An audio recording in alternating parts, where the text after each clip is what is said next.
Tere tulemast kuulama Konnakasti, kus ma arutan erinevate konnadega, et mis mänge nad mängivad ja mis need eriliseks teeb. Selle jaoks on minuga täna liitunud tiigis Marian, kes aitab meil mõista sellist mängu nagu Fallout Wasteland Warfare. Tšau Marian! Tšau Tom! Väga meeldiv siin olla. Mulle meeldis, et sa said tulla. Aga aitäh, et minuga liitusid ja ennem kui pihta hakkame, ma tahaks küsida, kas sa tutvustaks meie kuulajatele, mis asi on üldse Fallouti universum? Mis ta endast kujutab üldse? Fallout siis põhineb Fallouti arvutimängudel, nüüd on tulnud ka Fallouti teleseriaal, aga see maailm on siis selline, et seal on toimunud pikka aega tagasi toimus tuumasõda globaalne, nüüd on postapokalüptiline maailm, aga ta pole selline nagu hästi grim dark postapokalüps, ta on pigem sükene natukene kiksuga, seal see esteetika on väga lahe, et seal see maailm oleks nagu 50ndate Americana stiilis, et igasugused nünnud robotid ümargused ja arvutid ei ole veel kunagi transistorid leiutanud. Samas AI on olemas ja üldse radiatsioon teeb sulle mutatsioone, mitte ei tapa lihtsalt kohe maha. No muidugi võib tappa ka. Ja siis on tekkinud igasuguseid erinevaid huvitavaid ühiskondi ja fraktsioone. Ja siis Wasteland Warfare ongi siis nagu selline mäng, kus siis sa saad nagu nendega omavahel madistada. See on tõesti väga äge. Ja mulle Fallout Universum kõige ägedam asi ka minu jaoks on see alati see, et need autod jooksevad ka tuumaenergia peale. Just, ja siis kui auto õhkul lendab, siis ta ikkagi teeb väikse tuumaplahvatusega. See on nagu nii absurdne lihtsalt. Aga ei, väga head autod arvatavasti. Selles mõttes küll, et enamus meie kuulajad juba kindlasti ka teavad, mis oli Fallout Universum on. Aga kui me räägime Miniature Warfare'ist ja ütleme inimene, kes ei tea sellest universumist mitte midagi, kas see mäng on pigem öeldud nagu fännidele või ta on sõbralik uute inimeste jaoks, kas sa peaksid eelnevalt teadma see universumi kohta midagi või? Tegelikult väga ei peagi teadma, et selles mõttes, et fraktsioonid, nad on tihti nagu, vaatan neile peale, juba saad aru, nagu, mis on ta see nüanss või point on, et muidugi igasugune see mängu lore ja kõik selline teadmine annab nagu selliseid võib-olla lisa niimoodi, mõnu, et sa võib-olla tunned selle tegelase ära või sa tead, et et see mingisugune item või mingi relv on mingisugune, mängudes on ka selline, nüüd sa tead, miks ta nagu selliste efektidega on. Ja et see on selline äratundmisrõõm, aga samas tegelikult on vägagi avatud ka niisama, et kui sa lihtsalt umbes saad aru postapokalüpsist, okei, mingid ellujääjad, on mingisugused supermutandid ja mingisugused kohutud elukad ja siis on veel mingisugused tüübid suurtes jõuturvistes, power armoris, kes on siis põhimõtteliselt kõndivad tankid tänu sellele, et saab võib juba rahulikult edasi minna ja valida lihtsalt üks fraktsioon, kes sulle meeldima hakkab, kas välimuse poolest või mängustiili poolest ja saab väga lahedad lahingud pidada. Sa mainisid korraga mänge, et see mängudes pihta hakanud, siis ma küsiks kohe ära, ütleme, meil ongi täiesti uus inimene, kes pole varem neid mänge mängid, mis oleks sinu soovitus talle, millest mängust pihta alustada? Milline mäng võiks olla see kõige huvitavam? Fallouti mängudest, arvutimängudest. See on paari moodi, kellele väga meeldib selline hea story, siis kindlasti soovitaks Fallout New Vegast, mis on Obsidiani mäng, sest nemad seal on Obsidianis on inimesi, kes nägid neid esialgseid Falloute kunagi 90ndate lõpus. Aga Obsidian on tundunud väga hea loojutustamise ja tegelaste poole pealt. Kellele meeldib rohkem selline sandboxilikum ja nagu parem action, et ka gunplay on täitsa hea, siis Fallout 4 on näiteks mõnus. Ja tegelikult isegi nüüdseks Fallout 76 ei ole enam trash, nagu ta alguses, kui ta välja tuli oli. Ei, ma olen teda nüüd viimased paar nädalat päris palju mänginud, ta on ikka kõvasti edasi läinud. Tal ei päriselt ka on läinud, ma mängisin ta alguses, kui ta välja tuli, siis ta ei olnud nii hea. Ja ma mäletan kui ta välja tuli, ta oli ka, ta oli ja. Aga ta on nüüd, ütleme niimoodi, kui sulle ei meeldi üldse mingisugune MMO nagu see mõttes stiilis, et ta ongi nagu online, always online ja siis see ei hakka sul kunagi meeldima, aga ta on tegelikult ikkagi väga hästi ka single player'is mängitav. Okei, need on siis niisugused hea punktid, kus pihta alused saad aimu kätte ja siis on nagu seal juba tegelikult päris tugeva universumi põhi sul juba olemas. Aga enne kui hakkame mängu sügavamalt analüüsima, tahaks küsida, kui kallis see mäng on, sest selles mõttes meil on kõige populaarsem on Warhammer 40 000, mida toome näiteks. Selle armeed võib maksta mitu tuhat armeed. Kuidas on Fallout Wasteland Warfare'is sellega? Fallout Wasteland Warfare, tal on väga suur boonus, et ta on skirmish mäng, et sa võid väga vabalt mängida, et sinu ostak ütleme mingisuguse fraktsiooni core box. Core box on ütleme niimoodi enamasti kuskil 7-8 miniatuuri ja nendega saab juba täiesti normaalselt lahingud pidada, et sul tihtipeale mängudes ei pruugi olla võib-olla rohkem kui 6 nagu unitit laual.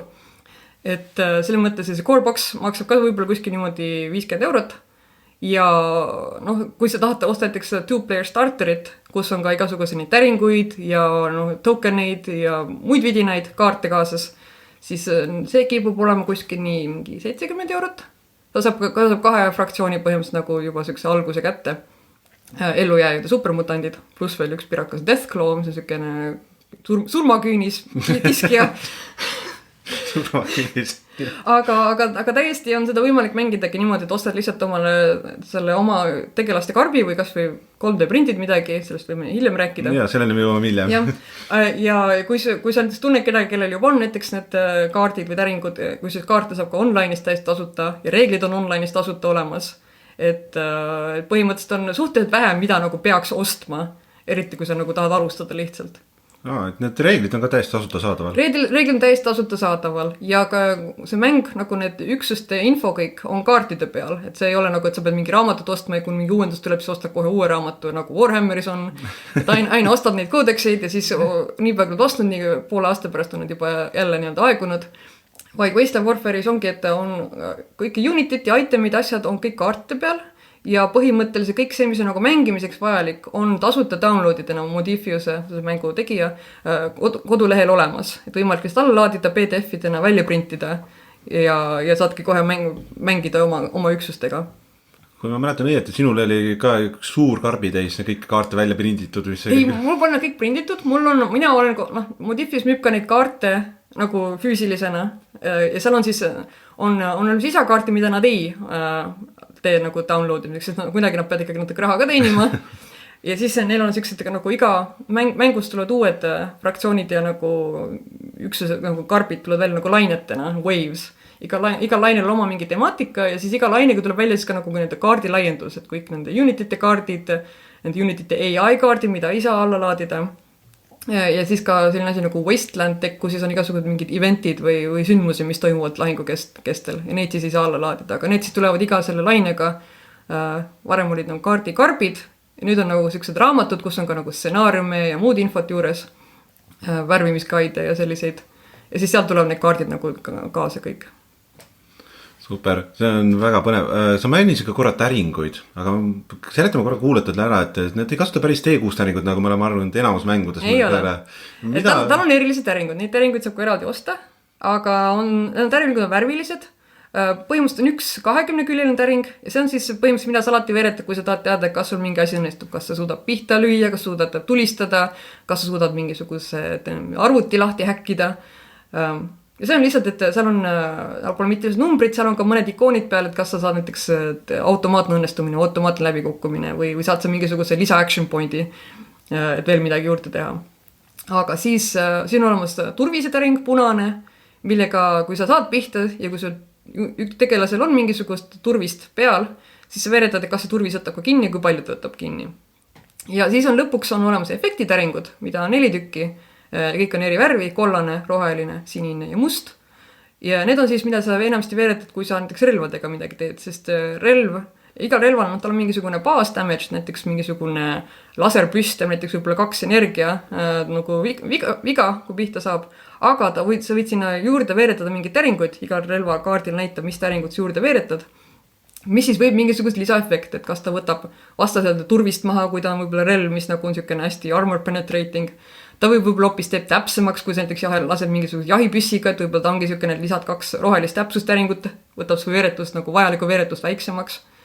Või võib-olla ka mingi efektitäring, et näiteks samade laserpüssidega on võimalus, et sa paned ka mitte lihtsalt viga, vastasele võib paneta ka põlema, sest see laser kõrvetab teda nii kõvasti. Et mõnikord on niimoodi, et ka veeretad võib-olla 2 eritäringut, et võib-olla mingi püss teeb lisatämmi ja veel võtab turvist ka maha, et on selline hästi võib-olla suure kaliibriline. Et see lisab nagu seda variatiivsust.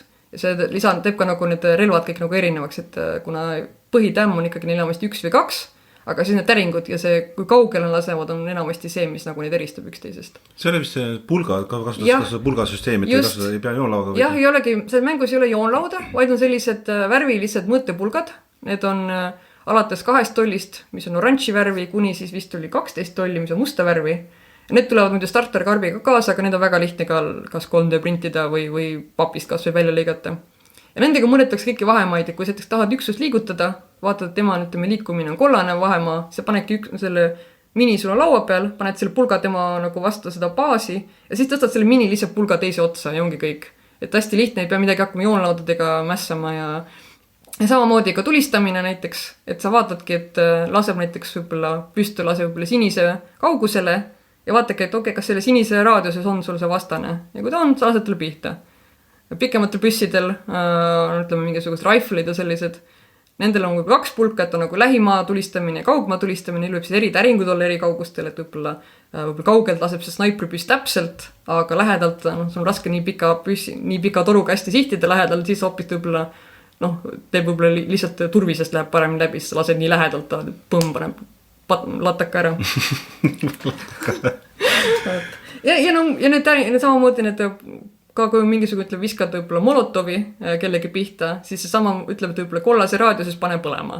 Ja siis vaatake selle kollase pulgaga, et kuhu seal molotov lendab, siis tuleb mööda natuke lennata. Ja siis vaatad, et okei, kollase nüüd selle ringi nii-öelda raadiuses, siis kõik, mis seal sees on, läheb põlema. Et selle mõttes nagu väga lihtne kõike mõõta, ei pea hakkama mingit joonlaudadega mässama. Ja ma ise mäletan ka, kui ma esimest korda mängu proovisin, siis kuidagi kõik klikkis väga lihtsalt kokku. See on see pulk, siis kaartide peal on ka ju kõik need pulga kaarti peal on kõik väga hästi, et seal kaarti peal ei ole väga teksti, vaid kõik on nagu ikoonidega ära märgitud. Et võib-olla esialgu, kui tunne midagi, siis tundub, et on hästi kirju. Aga niipea, kui sa nagu aru saa, mis see nagu ikoonid tähendavad, siis on tegelikult nagu ühe pilguga saab kohe aru, mida miski asi teeb või milles miski asi, mingi üksus hea on. Väga hea, see on väga põnev süsteem ja mulle isiklikult väga meeldib. Aga rääkides süsteemides, siis meil on tegelikult Fallout Wasteland Warfare'is ei pea ainult teiste mängijate vastu, meil on hästi palju mode olemas. Et meil on siis PvP, meil on co-op PvP, meil on AI vastu ja solo AI. Hakkame PvP-st vist, see on vist kõige lihtsam. Aga see kõige lihtsam, aga tegelikult see PvP-d isegi jaguneb ka 2. Et on sükene hästi sükene nagu piiratum listi ehitusega, kus sul ütleme, et sul on võib-olla sinu fraktsioon ongi võib-olla see Brotherhood of Steel, teras menaskond, kes on oma jõuturistes. Aga siis sa tohidki võtta ainult nagu selle fraktsiooni üksuseid ja siis igal unitil on siis ka mingisugune kindel list, nagu itemite list, nagu mille vahel ta saab nagu valida, mida nagu ütleme tahad talle panna, et võib-olla kuna Brotherhood of Steel on väga kõrgtehnoloogiline, siis nemad mingisuguseid, ütleme, kokku klopsitud torurelvi ei saagi kasutada. Või vähemalt sa ei saa talle nagu need equipida mängu alguses. Aga võib-olla nad saavad, neil on just ligipääs igast laser- ja plasmarelvadele ja power armorile ja kõigele muule ja sükse hästi fancy'le. Ja vastupidi, kui sa teed võib-olla mingisugused kõnnumaa sükseid raidereid, kes ongi nagu narkotsi täis, psühhopaadid lihtsalt jooksevad ringi, siis tal ongi võib-olla machete ja muud sellised asjad, et tema kuskilt omale mingisugust kõrgtehnoloogilist värki ei leia. Aga enamik tegelikult inimesi mängib hoopis nagu palju vabama listi ehituse, kus sa tegelikult võid ükskõik keda kokku panna. Et sa võid täiesti panna, et sul on ühes sinu bandes või sinu squadis ongi võib-olla mingi koer, siis tema mingi parim sõber inimene, siis on mingi sõbralik supermutant ja võib-olla veel mingisugune, ma ei tea, panedki selle jõuturvises tüübi sinna veel juurde, Brotherhoodis, kes tuleb neid aitama. Ja nad siis sõbralikud siis lähevadki kaklema ja võib-olla mingi tulnukas tuleb sinna ka juurde. Väga dream team, aga... Mutant ja Brotherhood of Steel kõik koos sõbralikult teosse. Et ja siis on ka nagu see täiesti, et sa võid ükskõik mida neile equipida. Ja enamik inimesi nagu mängibki selle järgi, sellepärast tegelikult Wasteland Warfare'i tema nagu see kui ta loodi, siis tema eeldus oligi, et ta on niisugune nagu narratiivne mäng, et ta ei ole nagu loodudki niisugune balansis PvP, et see balansis PvP mode, nagu battle mode, et ta on selline nagu poolenisti nagu sinna juurde nagu lisatud või niimoodi. Et see mäng, see pole nagu see mängus on muidu igal üksusel, igal asjal on oma mingisugune punkti väärtus, caps, pudelikorgid, nagu see Fallouti mängus on, see on siis palju ta maksab. Aga tegelikult, kui see mängu disainiti, siis need hinnad ei tulnud juurde alles kuni selle päris lõpuni. Et see mäng tegelikult disainiti alguses oligi, et lihtsalt, et teedki mingi pande umbes valmis, vaadata enam-vähem oleks sama palju nagu suur kui vastased ja saake mängida, et ta ei pea nagu super nagu tasakaalus ja võrdne olema. Et siis, ja see ongi tegelikult lõbusam niimoodi, sellepärast, et muidu hakkavad kohe mingisugused metad välja tulema, aga nüüd sa saadki, et sul on mingi temaatiline asi, et sul võib olla see supermutant, et ta ei viibuta kõige optimaalsemat meelerelva, vaid ta võib-olla paneb talle midagi muud kätte, sest ta on võib-olla endine tuletõrjuja ja talle meeldib tuletõrjuja kiivrik kanda ja ta vihutab seda tuletõrjuja kirvest ja mängibki selliselt ja ongi väga lõbus. See oli siis põhimõtteliselt co-op PvP?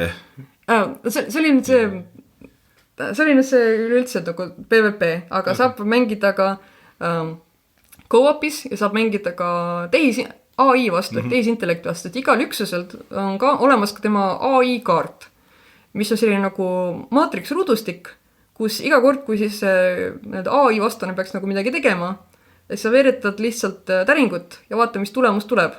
Ja vaatad selle järgi siis, palju sellel üksusel elusid on, et kas ta on nagu täitsa terve või ta on nagu peaaegu suremas, et tema siis käitumine võib sellest muutuda.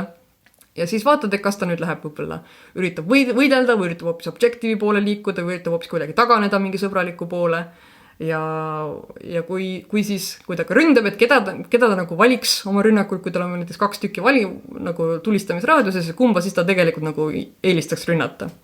See AI vastu nagu siis on põhimõtteliselt nagu niisugune stsenaariumi tegemiseks? Jah, stsenaariumi seal mängul hästi palju, nii ametlikke kui ka saab ise teha. Ja need stsenaariumi, nad ei ole ainult kõik niimoodi, et tapa vastane maha või et võta mingi kes esimesena 3 objektiivpunkti üle võtab, vaid võib-olla vägagi siuksed loopõhised. Ja siis neid saab ka väga vabalt mängida niimoodi, et sa mängidki kas co-opis või täitsa soolos, mängidki selle AI vastu ja siis et veeretadki, mida see AI teeb.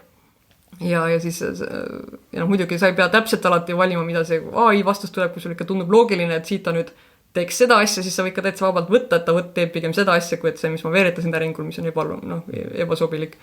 Siis tulebki küsimus see solo AI vastu, et põhimõtteliselt see mäng sobiks ka täiesti inimesele, kellel võib-olla ütleme, elab väiksemas linnas, ei ole väga miniatuuri mängijaid asju, et ta saaks nagu ise osta, värvida ja siis mängida täiesti iseendaga ka. Jah, täiesti iseendaga ja on olemas isegi eri moodid on olemas. Selle mängul on ka tulnud lisasid välja. Jaa, kohe jõuame. Põhimõtteliselt ongi siis olemas meil, et mood on meil väga palju, aga siis on ka veel olemas lisad nagu Into the Wasteland, Into the Vault ja Settlement mode. Jah, et need ongi suuresti nagu rohkem sellise soolomängu jaoks head või siis co-op. Et Into the Wasteland on selline, et teedki täiesti sandbox laua ja sandbox stsenaariumi, et tõmbad kaarte, et mis nüüd, kus me oleme, mis meie eesmärk on ja siis hakkad RNG-ga ehk nagu randomly vaatama, et mis vastased sul hakkavad seal olema, et kus nad ilmuvad ja mida need vastased teevad, et kui ta on ka mingi kiske näiteks, et kas ta on praegu rahulik, lihtsalt nagu puhkab või hoopis otsib aktiivselt omale saaki ja kuidas ta siis reageerib, et kui ta lõpuks sinu üksust näeb ja kas sinu eesmärk on sealt võib-olla lihtsalt läbi elusalt liikuda või hoopis pead mingeid asju koguma, mingi varustust otsima, näiteks oledki scavengimas. Siis Into the Vault on põhimõtteliselt selline randomly generated dungeon crawl, kus siis tal on erilised kaardid, et sa põhimõtteliselt oled minemas nagu selle maailma ühte vaulti, ehk siis nagu tuumapunkrisse. Ja enamasti on nad sellised mahajäetud kohad või et nende esialgsed asukud on juba ammu ära midagi juhtunud ja nad on ära surnud või ära läinud. Aga kõik see varustus ja tehnoloogia on seal alles. Ja siis põhimõtteliselt sa hakkad tõmbama suvaliselt kaarte ja iga kaart ütleb, milline ruum nüüd järgmine on või koridor, mis sa koridori otsas näed. Ja kui me mingi ruumi tõmbad, mis siis ruumi sees võib olla.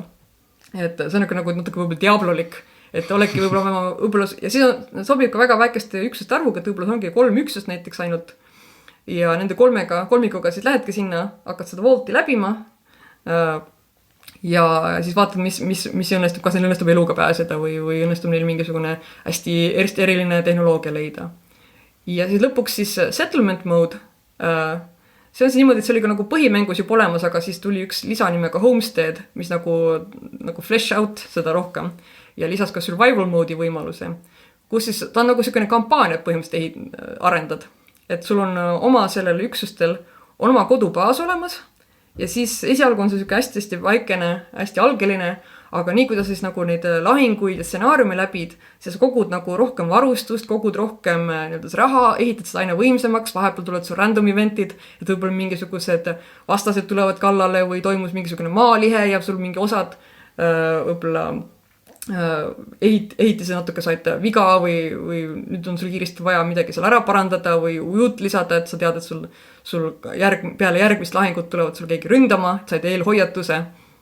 et ja siis näiteks survival mode ongi näiteks ka see, et sa saad, kui sa näiteks kampaaniat, kas või kampaaniat saab teha ka mingi mitme inimesega, et omavahel vadistate, aga kui sinu üksused võib-olla lahingus nii-öelda kõrvaldatud, elud jõudsid nulli, et siis mis nendega juhtub, et kas nad on lihtsalt et järgmine kord nad ei saa võidelda või on neil mingisugune jalavigastus nüüd, kuni sa suudad nad ära ravida või kui väga-väga halvasti läheb, nüüd ongi nad lihtsalt, nad said surma kahjuks ja need ongi nüüd kampaaniast eemaldatud. Et see on väga lahe, et ka siis hakkab rohkem mängima ka rolli see radiatsiooni damage, mida muidu tavaliselt on lahingus sa väga seda eemaldada ei saa, kui sul just ei ole väga konkreetseid ravimeid kaasas. Aga ja enamasti niimoodi, et lahingust sai okeid läbi, järgmine lahing on kõik nagu tagasi, elud on täitsa kõik täis, aga nüüd survival mode'is, nüüd tal võib-olla mingi radiatsiooni see damage jääb juba nagu alles, et ta pole veel suutnud kõik ära ravida ja siis on võib-olla keerulisem. See tundub väga põnev mode, just ongi see, et see on tagajärjek kasemel kõigi see action'it, mis sa tegid ja niimoodi. Just, ja ongi see, et sa kunagi ei tea, mis toimub ja see ongi, et sa nagu oma selle settlementi või nagu selle kodubaasis nagu lugu arendada. Et sa ka, siis sinna lisanduvad jälle nagu uut tüüpi kaardid, nagu näiteks explore kaardid, et sa lähed uurima, mis nagu ümbruses toimub ja nagu mis nagu mingi random eventsi nagu toimub, et kas sa võib-olla avastad mingisuguse uue võib-olla trading partneri, kes sulle on nõus kohe esialgu midagi head pakkuma või võib-olla hoopis näed, et seal on mingisugune ohtlik olukord ja siis kas ma nüüd riskin ja ma üritan sinna sekkuda või ma üritan pigem nagu sellest hoiduda ja kas ma suudan sellest hoiduda, et minu üksus võib-olla peab seal veeretama, et kas ta suudab nagu minema hiilida või ta ikkagi tõmbas tähelepanu ja nüüd enne juba järgmisse lahingus sisse minnes on tal juba 2 damage'it sees, sest ta sai sealt ikkagi hammustada natukene. Et see lisab nagu selleks palju variatiivsust ja kunagi ei tea, mis tulemus on. Väga äge. Nüüd meil on kõik ägedad game mode'id asjad olemas, see on tõesti väga palju võimalus mängimiseks ja ma usun, et kuulajad, kes on huvi on, leiavad kindlasti midagi, mis neile meeldiks. Aga kui nad tahavad nüüd hakata vaatama, kus on miniatuuri võiks leida?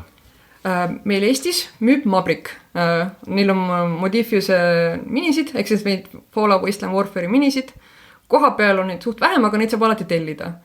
Hetkel praegu seda starterkarpi ei ole, hetkel kui me praegu lindistame, aga neid on tulemas minu teada.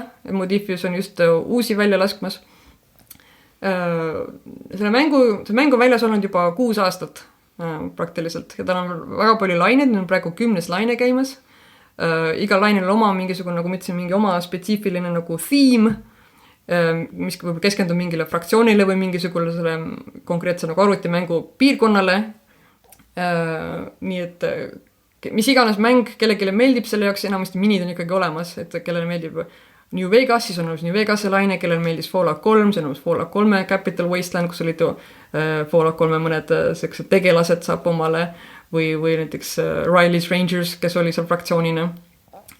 Praegu on terve aasta käimas laine, siis see 76 laine, kus siis saab igasuguseid selle spetsiifilisi koletisi või üksuseid, näiteks Mothmani kultistid, kes siis kummardavad seda, ma ei tea, kuidas siis öelda, ööliblika meest. Ja siis äkki hullumeelsi kultiste mängida.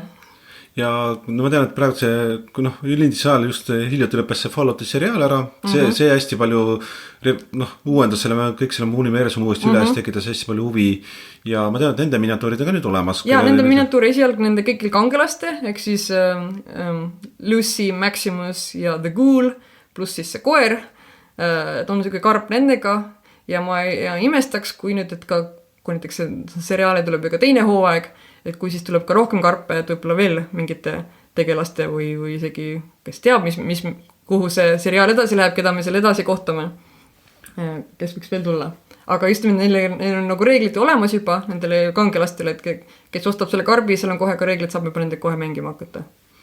Sa mainisid ka seda starter seti. Nüüd on küsimus see, et ma tean, starter setis on nagu, ei ole tavaline plastik sees. Ja seal on nüüd konkreetselt starter setis on PVC plastik, mis on vastupidav, nad on juba pre-assembled minid, aga see kvaliteet, selle mõttes ta on nagu natuke rauamängu plastiku kvaliteet rohkem.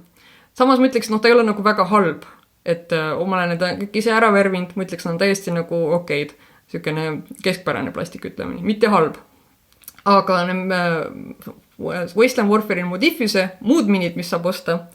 Enamik neist on olnud vaigust, sükene valget värviresin, mis on väga hea kvaliteediga. Tom võib siin ka kinnitada, et nad on tõsiselt detailsed, neil ei ole mingisugust probleemi mingi selle flashiga või et mingi juppe väga ära murdunud. Isegi kui on mingi probleeme, siis alati saab Modifiga ühendust võtta ja nad saadavad asendusena või saate isegi, sul võib üks mini oli viga, nad saadavad sulle terve karbi uuesti. Mul on seda juhtunud, mul üks mini ühes karbis, neil oli halb mold ühele minile ja nad saatsid mul lihtsalt asenduskarbi ja mul sain kõik 3 mini nagu uuesti. see klapid korda, et tegelikult see mini on päris hea. aga nüüd siis kelle, need on väga kvaliteetsed nüansid, nad on suht nagu monopose või äärmisel juhul siis, et võib-olla mingisugune saab vahetada ühe pea välja või mingit 2 relvavalikut sellele ühele üksusele, ühele minile. Aga nüüd nad on just, Modifis hakkab asendama siis neid core boxiga fraktsiooni jaoks, kus nagu see tuumik üksused on, hakkab asendama, et tegema neid plastikust. Ja need on siis rohkem hoopis selline Games Workshopi stiilis. Esiteks on see sama plastik, mida Games Workshop kasutab, see HIPS plastik. Ja ta on väga nüüd modulaarne, et sul on nagu mitu keha, aga sa võid neil hästi palju erinevaid käsi, hästi palju erinevaid päid ja lisavidinaid, küll mingisuguseid pouche või granaate või hoopis mingi sinna maapinnale mingisuguseid vidinaid panna. Et põhimõtteliselt, et võib-olla on karbis võib-olla 10 keha, aga saaks nagu päid jalgu ja kõik on päid käsi ja nii edasi on kokku, et saaks võib-olla 20 erinevat teha. Et nagu see mõttes, et saab valida. Ometigi see mäng ei ole what you see is what you get. Kuigi võib-olla natuke rohkem ta on Factionsis, aga Factionsist räägime natuke hiljem, see on kõrvalmäng. Aga põhimõtteliselt Wasteland Warfare'is on niimoodi, et ükskõik mis see minin käes on, sa võid ikkagi öelda, et tal on aga kaardi peal on teistsugune relv. Et võib-olla mu supermutant jookseb seal oma selle hiiglasiku kuvaldaga sulle ligi, aga sa võid öelda, et peale kuvalda on ta tegelikult minigun ka olemas ja see ei pea tal kajastuma kuidagi. Või ütled, et kuvalda asemel on ta lihtsalt mingi lauajupp käes. Et see nagu absoluutselt ei loe. Lihtsalt peab olema, selles mõttes õige kere ja sellest täiesti... Ja enam-vähem õige kere, et seal isegi supermutantilt, need on eri variatsioone, erinevaid tüüpi supermutantidega, nad on suht üksteist vahelduvad, sa võid ükskõik millise mutanti öelda, et tema on see boss-mutant ja tema on võib-olla see, kes lihtsalt ligi jookseb ja lööb ja tema on see, kes võib-olla püssiga laseb natukene paremini ja tema on see mingi nimega tegelane, kuigi sul võib-olla ei ole seal nimega tegelase mini, et see nagu väga, väga vabalt. Et põhimõtteliselt ainuke, mis üldse mängus väga loeb, on see aluse suurus, see baas. Et enamikel minitel on see 30 millimeetrit, siis kui sul on supermutant või selle power armoris keegi, siis ta on 40 millimeetrit ja siis mõned elukad on 50 või kui isegi 60 millimeetrit. Et kuna see aluse suurus mõjutab tema liikumist, siis see natukene nagu on tähtis, mis suurus tal on. Aga isegi kui kellelgi on mingisugused 32 millimeeter alused, siis see väga ei loe vahet, kas on 30 või 32, et see on nii pisike. Kui me miniatuuridest räägime, siis ma tean, et Modifis ise müüb ka STL-faile, kus sa saad ise printida asju välja. Modifis müüb küll nagu maastikku põhimõtteliselt, et Modifis endal 3D minisid ei ole, peale üks Vault Dweller on, aga põhimõtteliselt ta on igasugust maastikku sellist. Aga on olemas nii-öelda third party, ehk siis mingisuguseid muid netiinimesi, kes teevad siis selliseid kas otseselt nagu Fallouti jaoks või siis lihtsalt mingid postapokalyptilisi, mis nagu stiili poolest sobivad.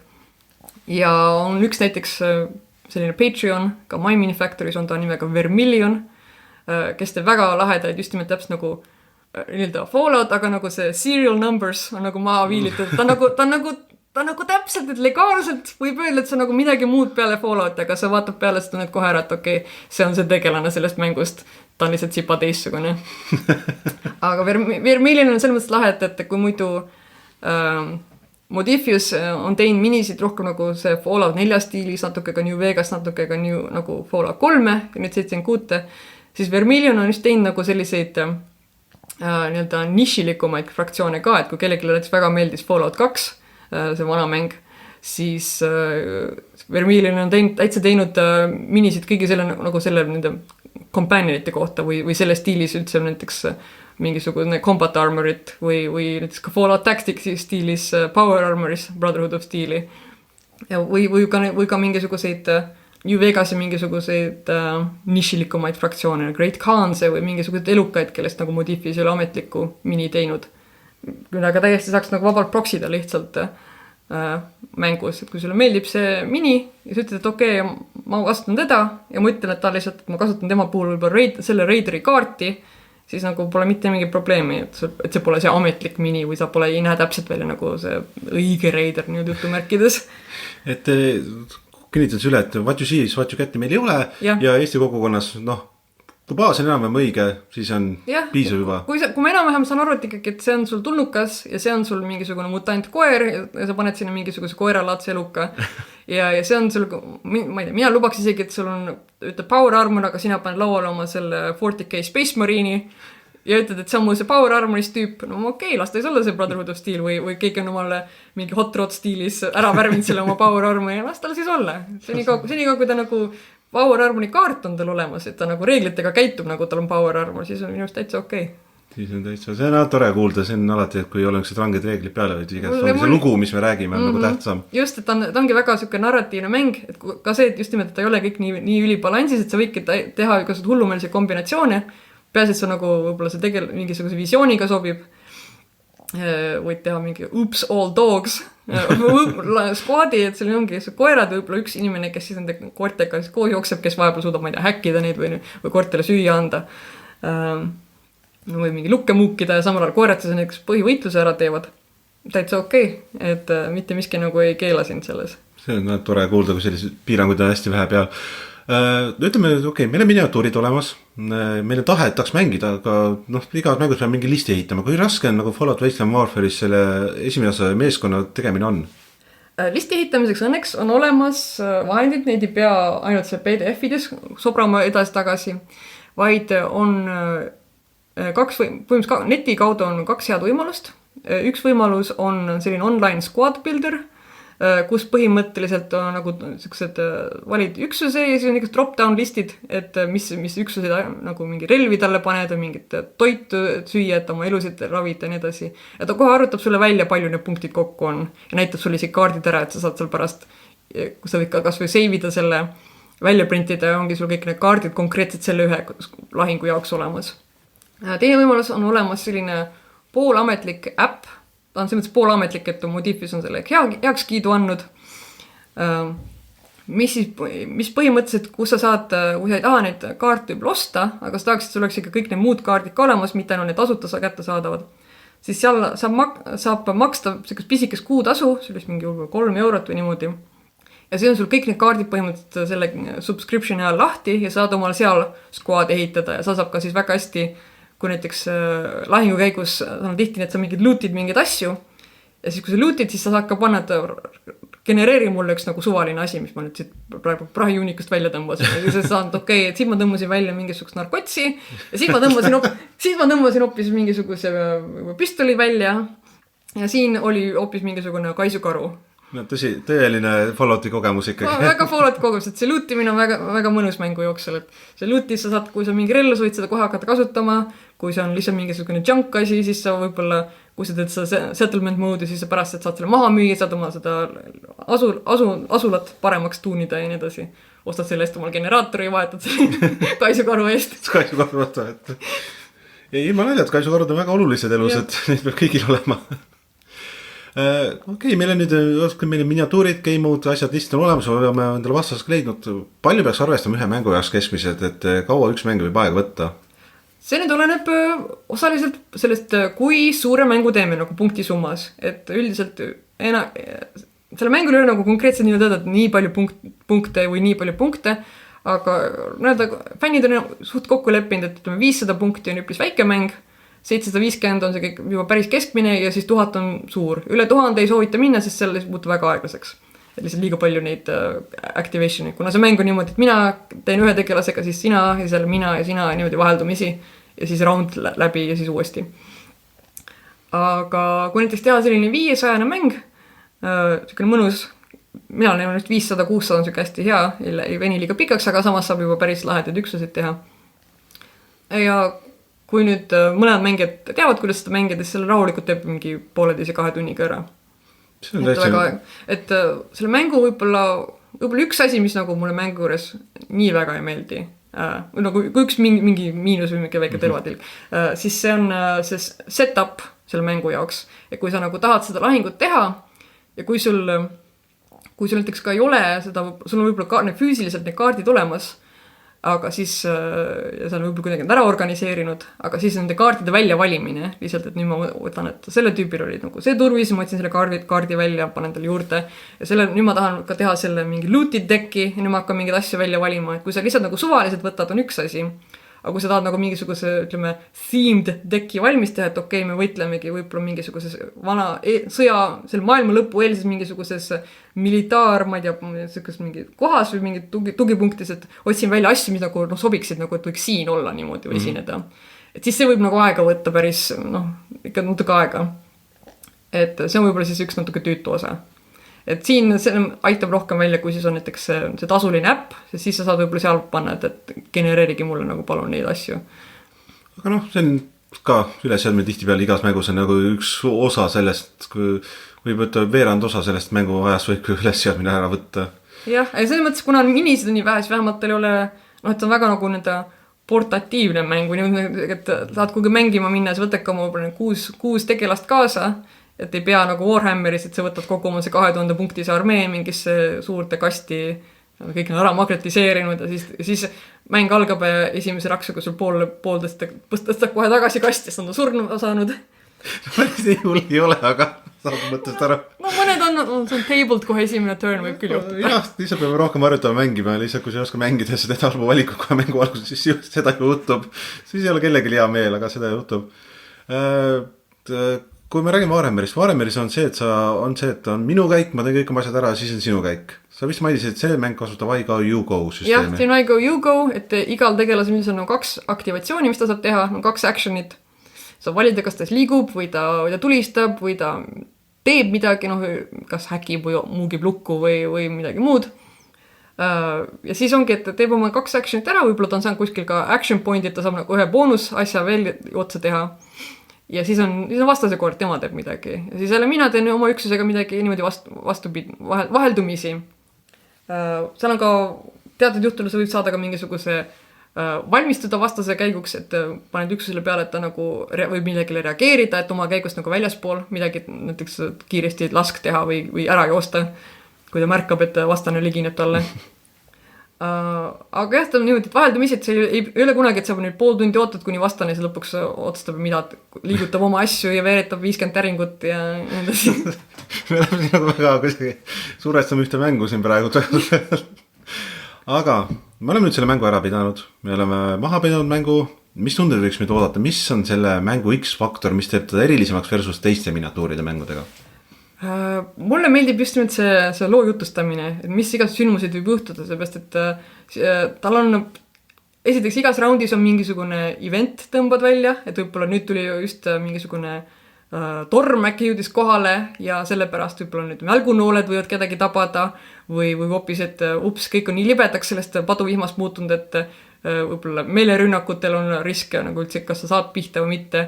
Või kuskil 2 tüüpi madistavad omavahel nagu lähivõitluses, 3 tahab sinna sihtida ja nüüd kas ta laseb, kummane ta nüüd pihta laseb? Seepärast, et see kõik seal niimoodi kähmlevad omavahel, ta võib kogemata enda omale selga tulistada. Et sellised igasuguseid ootamatud pöördeid ja väga lõbusaid asju ja mulle meeldib nagu seda nagu lugu jutustada selle loo käigus, et see pole lihtsalt tuim, et okei, teeme nüüd selle kõige optimaalsema lahinguplaani ära, et tema läheb objektiivi peale, tema lihtsalt läheb võitlema. Aga võib-olla see tegelane on argpüks, võib-olla ta jookseb ära hoopis, ta üritab pika ringiga minna, sest mõtleb, et selja tagant saab sneakilt hästi ligi minna. Ja siis võib-olla poole tee peal leiab midagi ja hoopis ilmub kuskil mingisugune, hakkab mingit asja välja võtma, tõmbab kogemata, see on danger, tõmbab oma danger kaardi, nüüd ta hoopis lõi ennast pooleldi oimetuks või kukkus kuhugi oma jala väänas ära või tuli talle mingisugune hiidprussakas näksas teda kannist.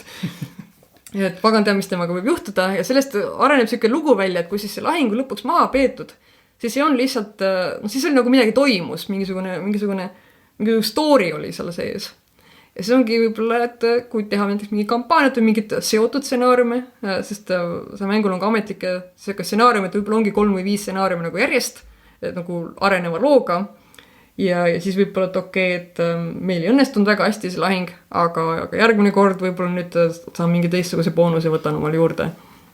või vastupidi, võitsin ära ja nüüd tänu sellele on meie järgmises lahingus, mul on nüüd võib-olla missile launcher olemas. See on tõesti väga äge. Mul on ka jäänud mulje, et see mäng sobib ideaalselt inimestele, kus otsivad rohkem oma sõjamängust narratiivset osa, kui mitte just seda numbrite crunchimist. Täpselt. Mida võiks oodata selle tuleviku mängu jaoks, et praegu on juba 6 aastat väljas olnud, mida arvad, mida võiks tuleviks tuua selle mängu jaoks?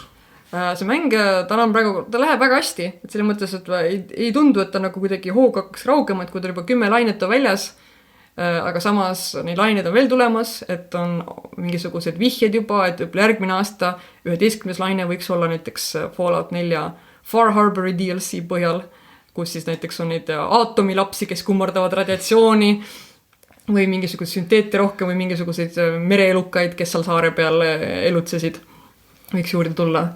Et ja nüüd on just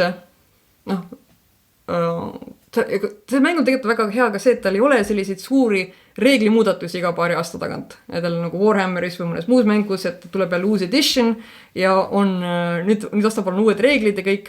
Et põhimõtteliselt kogu selle 6 aasta jooksul ainuke suur muutus, mis oli, toimus põhimõtteliselt pool aastat tagasi, oli siis see, et kui varem oli kõigil üksustel oli kaardi peal kirjas, mis tema nagu sisse ehitatud turvis on. Et võib-olla, et sellel inimesel tal ongi juba võib-olla 2 turvist 4, on nagu ballistilist kuuli vastu turvist, aga võib-olla tal energia vastu on ainult 1 4 ja radiatsiooni vastu ei ole tal mitte midagi.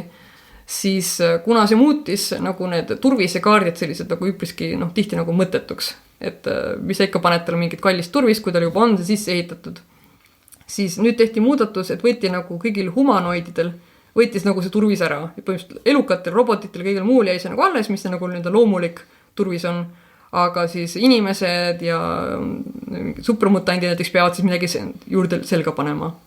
Aga see ongi põhimõtteliselt ainuke muudatus ja need vanu kaarte saab täiesti vabalt edasi kasutada, lihtsalt ignoreerid, mis seal peal on või kattad kuidagi kinni ja võtad talle lihtsalt siis, kui sa squadi lood, siis võtad selle siis turvise kaardi mingi juurde. Saad ise valida, kas sa tahad talle seda võimast turvist ja maksta selle. Et võib-olla paned talle midagi hästi odavat ja nõrka, sest ta ongi sul võib-olla selline objective runner või lihtsalt saadatki hästi palju mingisuguseid narkouimas reidereid vastu, et pole vahet, kas nad elavad, surevad, nad lihtsalt oma kehamassiga nagu lihasein lihtsalt tuleb sulle vastu.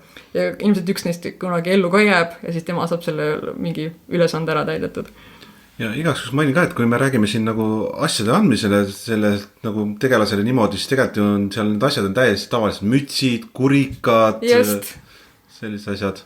Et mingisugune, ma ei tea, nahast õlak või mingisugune chest armor või tõepoolest ka mingisugused ravimid või niimoodi, et need on täiesti nagu tavalised asjad. Jah, nagu mängus sa paneks enda peale mingi suvalise asja külge ja siis mul on kaitstud. Aga mis on plaanid sinu jaoks tuleviku jaoks? Mida sa ise sooviks saavutada siin kohalikus kogukonnas? No ma olen siin põhimõtteliselt see põhiline demomängude tegija olnud. Ja ma olen see, kes on tutvustanud inimestele mängu ja siiamaani pole ükski inimene olnud, kes oleks, et okei, oli tore demomäng, aga rohkem seda mängu mängida ei tahaks. Nagu, aitäh, et demosid, aga et, nagu, ei ole minu jaoks. Et siiamaani praktiliselt kõik inimesed on ikkagi olnud selles vaimustuses, on tahtnud kohe ise mingisugust järgmisi minisid osta ja mingisugust bandet luua, mingi laheda teemaga või mingisugust laheda fraktsiooni. Et selles mõttes, et mängijaid nagu leidub, eriti siin Tallinnas. Ma ei tea täpselt, kuidas praegu Tartus lood on. Ma tean, et Tartus on mõned inimesed, kellel on see mäng, aga ma pole näinud seal väga mängimist. No see tuleb lihtsalt minna Tartusse öelda, et nüüd teeme Fallouti päeva, nüüd mängime. Just. Aga jaa, kui sul kuulaja, kes on nüüd pärast kuulaja, kui sul on tõesti huvi selle mängu vastu, siis nagu ikka, Adeptus Estonicuse Discordis, mine Fallouti kanalisse. Kui sa kedagi muud ei oska, võta tagi Mariani ja küsi, kuule, ma tahaks mängida. tahaks mängu näha. Tahaks jah. Ja õnneks on näha, et nüüd viimasel on eriti tulnud uusi mängijaid juurde. Ma loodan, et kui kuule aasta pärast vaatame uuesti või kuuleb aasta pärast, siis meil veel rohkem mängijaid seal, sest tõesti mäng on väga lõbus. Me rääkisime pikalt Fallout Wasteland Warfare'ist, aga on selline mäng tulevikus tulemas nagu Fallout Factions. Mida see endast hakkab kujutama? Nii, kui ma enne mainisin, et Fallout Wasteland Warfare, et ta ei ole nagu väga loodud selle just nimelt nagu balansis PvP jaoks, siis tegelikult nüüd on just välja tulemas siis uus reeglistik, mis on nagu täiesti eraldi mäng. Ta ei ole Wasteland Warfare'iga seotud, ta on lihtsalt nagu, sa saad oma Wasteland Warfare'i minisid teises mängus ka kasutada nagu täiesti interchangeably. see mängu nimetus Fallout Factions ja see on siis loodudki täpselt selline täiesti, tema ei ole nagu narratiivne mõeldud väga, ta on just mõeldud nagu PvP. Selle mängu nad on saanud veteran mängudisaineri James Hewitt, kes on teinud ka Necromunda, kes on teinud Adeptus Titanicuse ja veel mõningaid muid, kes lauamänge. Ja tema siis, ta ongi siis loonud sellise mängu, mis käiks nagu kiiremini, tal ei ole seda kaardisüsteemi, seda väga hästi palju kaarte peaks olema, vaid ongi mingisugused tabelid, mida võib-olla teatud tüüpi üksus, võib-olla ta saab võib-olla mingi 6 erinevat püssi üldse võttagi ja mis ta need püssid siis maksaksid. Ja ma pole selle mängu reegli veel ise põhjalikult süübinud, aga ta peaks nagu veelgi kiiremini minema kui nagu Wasteland Warfare, et võib-olla ühe lahingu saakski maha pidada võib-olla 3 tunniga või tunni ajaga. Tundub ka, ma ise sain ka aru, et tundub sellise rohkem mängu selline, kes tahabki lihtsalt nagu kakelda. Võib-olla ongi selline, et võib-olla minule rohkem sobilikum nagu mänguna. Samas ta pole nagu, nii palju kui ma olen neid reeglid näinud ja nagu inimeste muljed, inimestele esimesed muljed on nagu väga head olnud, inimeste rahvale meeldib, et ta ei ole ka selline nagu nüri, et mingi lihtsalt, et lähme ja kakleme ja kes ellu jääb, see nagu võidab, vaid et seal tegelikult on ikkagi erinevaid nagu nüansse ka juures, mingi lõbuseid pöörded või sa saad korra mingi lahingus teha mingisuguse erilise nagu mingisuguse, mis võib-olla nagu mängukäiku natuke muuta. Et võib-olla, ma ei tea täpselt, aga põhimõtteliselt esialgu ta on starter, tal on starter just välja tulemas, starter pidi tegelikult juba aprillis välja tulema, aga kuna see globaalne laevanduse, see laevakaubandus on segamini löödud, kuna teatud merereise ei saa praegu hästi ette võtta, teatud lahtedest läbi minna, siis ta nüüd peaks kuskil nüüd suve alguse poole välja tulema lõpuks see starter. Ja seal on siis peareeglid olemas. Jah, ja siis tulevikus saame näha, kas tekkis selle mängu vastu ka huvi, võib-olla meil üks mäng veel, millest rääkida Falloutis siin seeriates asjades. Ta on just väga hea, et sa saad kasutada oma olemasolevaid minisid seal, et sa ei pea hakkama midagi eraldi juurde ostma, vaid sa saadki, et kui sul on mingi supermutandid juba olemas, siis saadki seal ka nagu supermutantidega mängida seda ja madistada seal niimoodi. Et see pole hetkel kõigi fraktsioonide jaoks nagu seda tuge olemas, aga seda lisandub aja jooksul kindlasti. Väga hea. Minu poolest ma sain väga hea ülevaate mängust. Kas sul on midagi, mida sa tahad meie kuulata veel öelda? Ma ei tea. Väga tore mäng on. Väga tore mäng. Tulge mängige, tulge proovige. Et selles mõttes kõige tähtsam ongi tegelikult, mida ma inimestele soovitan ka.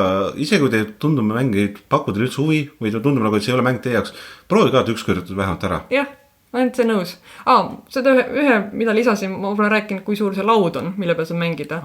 Et kui see jälle Warhammer 40K, ta enamasti vajab seda 6x4 jalga laud, mis on ka päris pirakas. Siis Wasteland Warfare'i saab mängida, see tavaline laua suurus on 3x3. Nii et seda saab tegelikult mängida ka köögilaua peal praktiliselt. Et see ei võta väga palju ruumi. On olemas teatud stsenaariumi, kui seda mingi väga väikeste punktisummaga, sa võib mängida 2x2 näiteks.